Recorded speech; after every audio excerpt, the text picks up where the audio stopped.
அனைவருக்கும் வணக்கம். இன்றைக்கி நம்ம என்ன பார்க்க போகிறோம் அப்படின்னா, ஒரு ஈரோட்லேயே ரொம்ப ஒரு அழகான பிளேஸ் இருக்குது அப்படின்னா அது வந்து சென்னிமலை முருகன் கோவில் தாங்க. ஆமாம், முருகன்னாவே அழகு தானேங்க. அழகென்ற சொல்லுக்கு முருகா, அவரை பற்றி தாங்க பார்க்க போகிறோம்.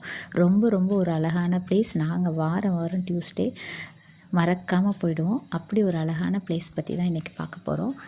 எங்கள் ஏரியா ஈரோட்டிலேருந்து நாம் சென்னிமலை ரீச் ஆகிறதுக்கு வந்து ரயில்வே ஸ்டேஷன் ரூட்டில் போவோம். சென்னிமலைக்கு வந்து பெருந்துறை வழியாகவும் வரலாங்க. அதே மாதிரி இப்போது Erode arts and science college இருக்குது, அதுலேருந்து ரிங் ரோடு ஜாயிண்ட் ஆகும். கோயம்புத்தூர் ரோடு பெருந்தூரோட ரோட்லேருந்து ரிங் ரோடு வழியாக வந்தாலும் ஈரோடு ஆர்ட்ஸ் அண்ட் சயின்ஸ் வழியாகவும் போகலாம். இல்லை பெருந்துறையிலேருந்து சென்னிமலை வர்றதுக்கு வேறு ரூட்டும் இருக்குது. நாங்கள் போகிற வழியெல்லாம் வந்துட்டு நல்ல பச்சை பசேன்னு எப்போவும் இப்படி தான் இருக்குங்க. அந்த ஒரு இயற்கை சூழ்ந்த பகுதி தான் சென்னிமலை. இது வந்து நாங்கள் ரிட்டன் கீழே இறங்கும்போது எடுத்தது தாங்க. ஏன் அப்படின்னா மேலே ஏறும்போது செம்ம மழைங்க, அதனால் எடுக்க முடியல. சரியான க்ரௌடுங்க. மழையாக இருந்தாலுமே எவ்வளோ வெஹிக்கிள் நிற்குது பாருங்கள். ஒரு டியூஸ்டேயில் எடுத்த வீடியோ தான் இது. நிறைய வெஹிக்கிள்ங்க.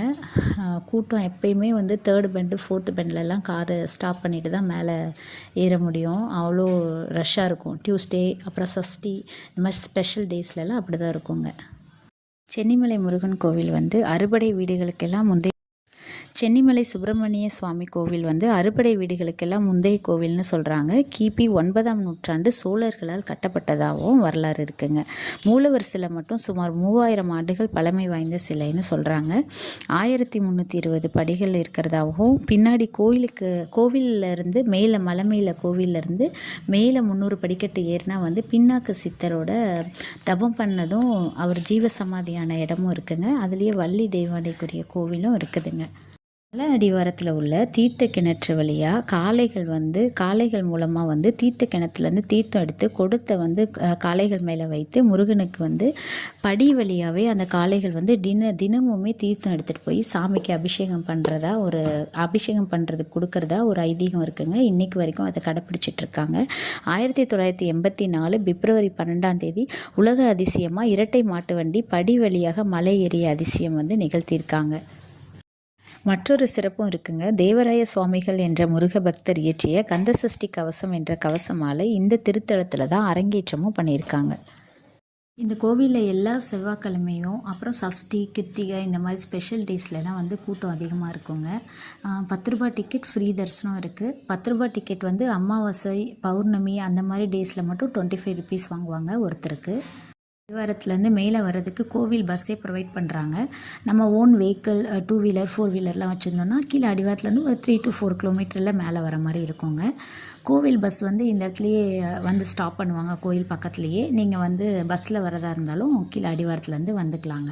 ஒருத்தருக்கு 10 ரூபா சார்ஜ் பண்ணுவாங்க. நீங்கள் ஈரோட்லேருந்து 30 கிலோமீட்டர்லையும் பெருந்துறையிலேருந்து 13 கிலோமீட்டர்லையும் ஈங்கூர் ரயில்வே ஸ்டேஷன்லேருந்து 3 கிலோமீட்டர்லையும் ரீச் ஆகிடலாங்க.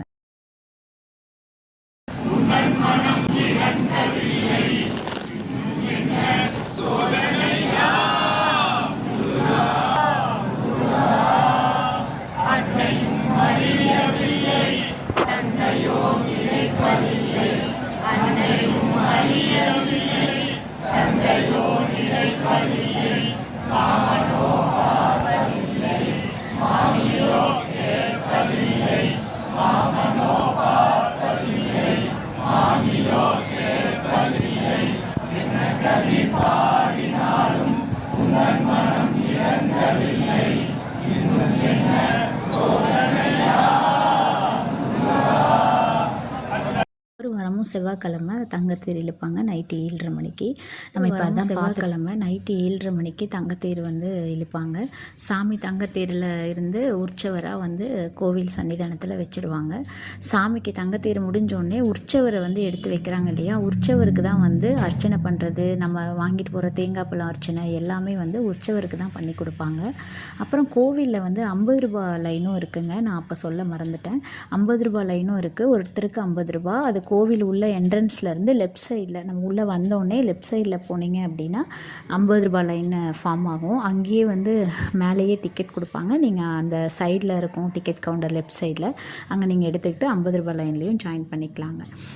இது வந்து கோவிலோட பேக் சைட்லங்க.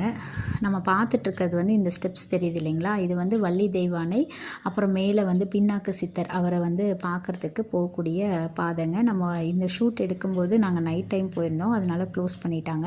நடை வந்து 5:30க்கு மேலே க்ளோஸ் பண்ணிடுவாங்க. நாங்கள் அப்புறம் டேயில் ஒரு நாள் போயிருந்தோம், அப்போ வந்து எடுத்தது தான் இந்த வீடியோ. நீங்கள் மேலே ஒரு 300 படிக்கட்டு இருக்குன்னு சொல்கிறாங்க. அதில் மேலே போனீங்க அப்படின்னா ஃபஸ்ட்டு வந்து அன்னதான கூடம் வருங்க. அன்னதான கூடம் வந்து நாங்கள் போனப்போ வந்து க்ரௌடு இல்லை. நாங்கள் ரிட்டன் சாமி கும்பிட்டு கீழே ரிட்டன் ஆகும்போது வந்து மேலே பின்னாக்கு சித்தர் பார்த்துட்டு ரிட்டன் ஆகும்போது அங்கே ஒரே ஃபுல் க்ரௌடு இருந்தது. ஏன்னா 12 மணிக்கு மேலே இங்கே அன்னதான கவுண்டரில் வந்து அன்னதானம் போடுவாங்க. ஆனால் வந்து போனோன்னே அங்கே எதுவும் சாப்பிட முடியாதுங்க. நம்ம கீழே வந்து உற்சவர் சன்னிதானம் இருக்கு இல்லைங்களா, கீழேன்னா மலை அடிவாரத்தில் இல்லை, மேலே சந்நிதியில் உற்சவர் சந்நிதிக்கு எதிர்த்த மாதிரி 11:30 மணிக்கெலாம் வந்து டெய்லியுமே வந்து டோக்கன் கொடுப்பாங்க. அந்த டோக்கன் வாங்கினவங்களுக்கு மட்டும் இங்கே மேலே அன்னதானம் போடுவாங்க. இப்போ நம்ம பார்த்துட்ருக்கிறது வந்து அமிர்தவள்ளி சுந்தரவள்ளி தாயார் சந்நிதி. அதுக்கு பேக் சைடில் ஒரு ஆரோ போட்டிருக்காங்க இல்லையா, அந்த ஆரோ வழியாக நம்ம போனோம் அப்படின்னா வந்து பின்னாக்கு சித்தர் அவரோட சந்நிதி இருக்குங்க. அவர் தியானம் பண்ண ஒரு பழமையான மரமும் அங்கே இருக்குது. நாங்கள் மேலே போயிருந்தப்போ அங்கே குரங்கு நிறைய இருக்குங்க. பகல் டைமில் வந்து குரங்கு நிறைய இருக்கும். நைட் டைமில் நம்மளை எதுவும் ரொம்ப டிஸ்டர்ப் பண்ணாது, கீழே வராது. ஆனால் டே டைம்லலாம் வந்து பை வச்சுருக்கவங்கள்ட்ட எல்லாம் பிடுங்கி அப்படியே எதுவும் சாப்பிட்றோம். நாங்கள் போயிருந்தப்போ ஒருத்தரோட தேங்காய் பழ பையிலேருந்து வேகமாக கீழே வந்து பிடுங்கி எடுத்துகிட்டு போயிடுச்சுங்க, சாப்பிட்டுட்ருக்கு. அதான் பார்த்தோம். இது வந்து பின்னாக்கு சித்தர் அவரோட டீட்டெயில்ஸ் போட்டிருக்காங்க. அமிர்தவள்ளி சுந்தரவள்ளி தாயார் சந்நிதிக்கு அப்படியே சைடில் வந்து லெஃப்ட் சைடில் வந்து இந்த ஆரோ போட்டிருப்பாங்க, பின்னாக்கு சித்தர் செல்லும் வழின்னு போட்டிருப்பாங்க. நம்ம அது வழியாக மேலே ஏறணும்னா அதில் கொஞ்சம் படிக்கட்டு, இப்போ நம்ம எப்படி சாமி அமிர்தவள்ளி தாயார் பார்க்க மேலே வந்தோம் இல்லைங்களா, அதே மாதிரி மேலே கொஞ்சம் தூரம் மேலே ஏறணும். அந்த மாதிரி இருக்கும். 2 சைட்லேயும் வந்து மேலே போகும்போது வந்து கல்லெல்லாம் அடுக்கி வச்சுருப்பாங்க. அது வந்து அவங்களோட நம்பிக்கை.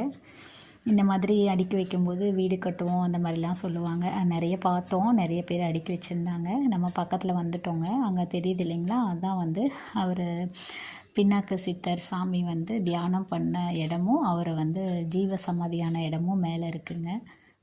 மேலே வந்துட்டோங்க. நேராக போகணுன்னு ஒரு சிவலிங்கம் இருக்கும். அந்த சிவலிங்கம் இருக்க மரத்துக்கிட்ட தான் வந்து அவர் தியானம் பண்ணாங்க. பின்னாக்கு சித்தர் அமர்ந்து தியானம் பண்ண இடம்னு சொல்லப்படுது. இந்த கோவிலோட லெஃப்ட் சைடில் பார்த்தீங்க அப்படின்னா வந்துட்டு அவர் இந்த ஸ்டெப்ஸ் வழியாக கீழே இறங்கணுன்னா அவர் ஜீவ சமாதியான இடத்த வந்து உள்ளே வச்சுருக்காங்க. அங்கே ஃபோட்டோலாம் அலௌடு இல்லைங்க. பக்கத்துலேயே தன்னாட்சியப்பன் ஆலயம்னு இருக்குது. அங்கே கயிறெல்லாம் வந்துருச்சு கொடுக்குறாங்க, குழந்தைங்க பயந்ததுக்கு அதுக்கெல்லாம் வந்து கட்டுறாங்க நிறைய பேர். நம்ம எல்லாரோட வேண்டுதலையும் முருகன் சீக்கிரமே நிறைவேற்றி கொடுப்பாருங்க. இந்த கோவிலில் வந்து இன்னொரு சிறப்பான விஷயம் வந்து கந்தசஷ்டி விழா ரொம்ப சிறப்பாக நடக்கும். கந்தசஷ்டி தொடங்குற அன்னைக்கு வந்து இங்கேயே ஹோமம் நடத்தி அதுக்கப்புறம் சாமி உற்சவருக்கு அபிஷேக ஆராதனைலாம் நடக்கி இங்கேயே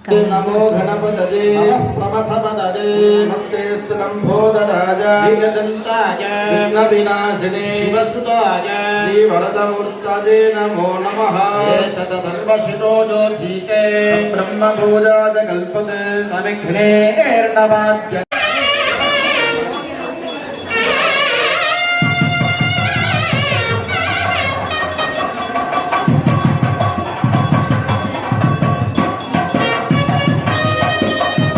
கோவில்லையே வந்து கங்கணம் கட்டி 6 நாள் கந்த சஷ்டி விரதத்தை தொடங்கலாங்க. 7வது நாள் நிறைவு நாள் மட்டும் திருக்கல்யாணம் வந்து பக்கத்தில் இருக்க சிவன் கோவிலில் நடக்கும். அங்கே திருக்கல்யாணம் பார்த்துட்டு அங்கேயே அன்னதானமும் ப்ரொவைட் பண்ணுவாங்க. நம்ம அதை சாப்பிட்டு விரதத்தை நிறைவு பண்ணிக்கலாம். இங்கே கோவிலில் வந்து பாத்ரூம் ஃபெசிலிட்டியும் நல்லா இருக்குங்க, நல்லா க்ளீனாக தான் வச்சுருப்பாங்க. அவ்வளோதான், சாமியெல்லாம் பார்த்துட்டு நம்ம நிம்மதியாக நிறைவாக கீழே இறங்கியாச்சு. நான் சொன்ன மாதிரி தான் கீழே இறங்கும்போது தான் வீடியோ எடுத்தோங்க. கீழே நிறைய பூஜை பொருளெல்லாம் வாங்குறதுக்கு நிறைய கடைகள் இருக்கும். நெய்விளக்கு, மாலை எல்லாமே வச்சுருப்பாங்க. நாங்கள் ஃபஸ்ட் டைம் வர ஆரம்பித்ததுலேருந்து இங்கே தான் வாங்கிட்டுருக்கோங்க. ஒரு டைம் எங்ககிட்ட சேஞ்ச் இல்லை, வாரம் நீங்களும் இங்கே வரதாங்க போகிறீங்க, நாங்களும் இங்கே தாங்க இருக்க போகிறோம், ஒன்றும் பிரச்சனை இல்லை, நெக்ஸ்ட் டைம் கொடுங்க அப்படின்னு ரொம்ப நம்பிக்கையாக சொன்னாங்க. ஸோ நாங்கள் எப்போயுமே இங்கே மட்டும்தான் வாங்கிட்டு மேலே கிளம்பிடுவோம். அவ்வளோதாங்க, இந்த வீடியோ முடிச்சுக்கிறேன். எல்லாரோட கஷ்டத்தையும் கடவுள் கேட்டுட்டு தான் இருக்கார். சீக்கிரமே எல்லாருக்கும் ஒரு வழியை காட்டுவார். அந்த பாதையில் நம்ம செல்வோம். எந்த கஷ்டமும் இல்லாமல் நம்மளோட வாழ்க்கையை நம்ம வாழணும், மற்றவங்களையும் வாழ விடணும். நன்றி, வணக்கம்.